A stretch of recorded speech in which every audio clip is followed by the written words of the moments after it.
Well, flex manufacturing production planning starts with a form that we start here. And in this, we define the period that we want to develop our plan for.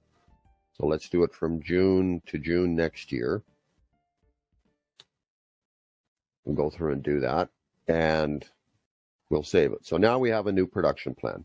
Now we can add the items that we want to plan for. And we can pick an item that we want to plan for. And I will plan for my computer.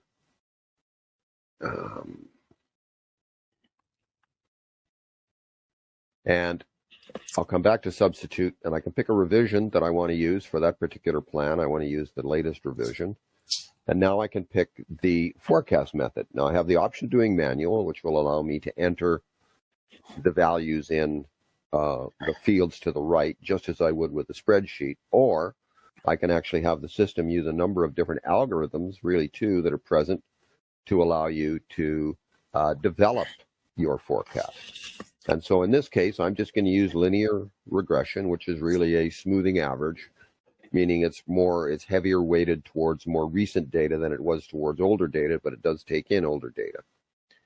Now I can do that. Now that I have that, what I can do is I can actually calculate my forecast, and that will go out and it will look at source data within the Acumatica system and develop your forecast from that. But I have two choices here. I can actually do it from sales, and I can do it from manufacturing. It may be a subcomponent that I don't sell, and so in that case, I won't have any history on it, but it may be common to many parts that I sell, and I want to do a production plan on that particular item. So I can use manufacturing data as a source, or it could be a sales item. And so it's an end sales item, and so it may be an item that I both manufacture and I buy from an outsource. So hence my sales data would be more. So if I'm looking at a production plan, I would want to use sales data. In this case, I'm going to use manufacturing data. Well, I'm actually going to use sales data in this case.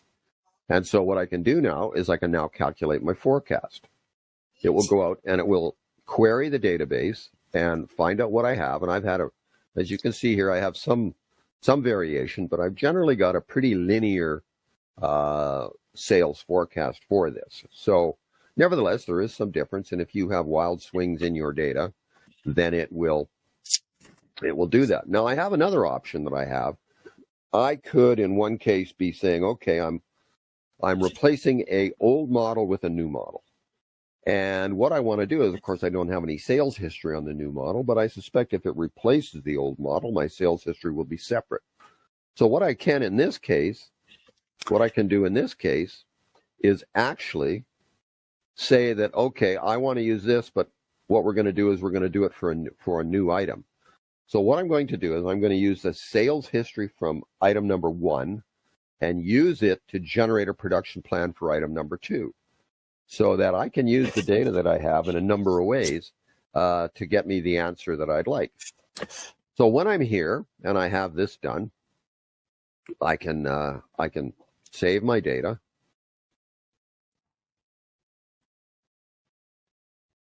We'll recalculate the forecast. Okay. And now what I want to do is I want to generate work orders. But I may not want to generate work orders for the whole 12-month period. I may want to generate for a shorter period. So I only want to generate work orders for the next 3 periods. And so I can now go through and do that. And I will generate the work orders.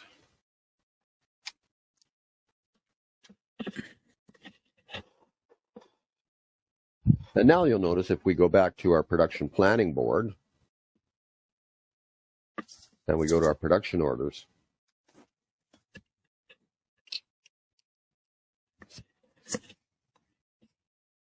you will notice that we've just generated 3 work orders for the second item based on the quantities and history of the first item. So anyway, that was rather interesting, and you can see what it's done is it's used item 2s. Oh, sorry, that's my mistake, wrong item. I've got to click on the work order. You'll notice that it's used a bill of materials for item 2 in order to do that. And so I have, in effect, there's the 26 quantity that I wanted for that month. Previous month was also 26. This month was also 26. It was rounding. The system will round up when you have units that are not allowed to be fractional, or it doesn't make sense for them to be fractional. It rounds those to accurate numbers. And so I have this. Now, I also have costs here available here. If I like, I can summarize all these costs across these production orders. We can release the work orders if we want. I can see that they are all tied to my 005 production plan, so I know what the source of this particular work order was.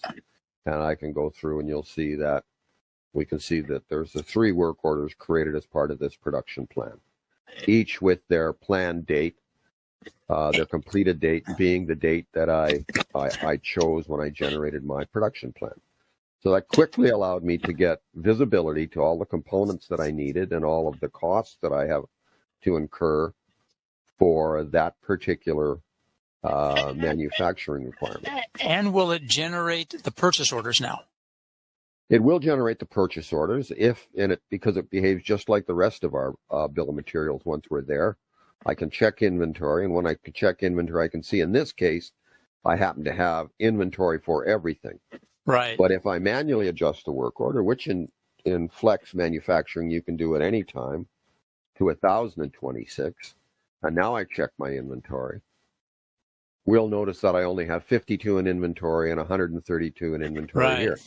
Now at this point, now I can, here's another thing. I'm not currently a user that has purchasing capability. Right. So I can't generate purchase orders. But if I have a quantity to purchase, and I have what's saying I'm going to purchase 974, 894, and 524 of these, and they will all be on one TO to Elasticom when I purchase it.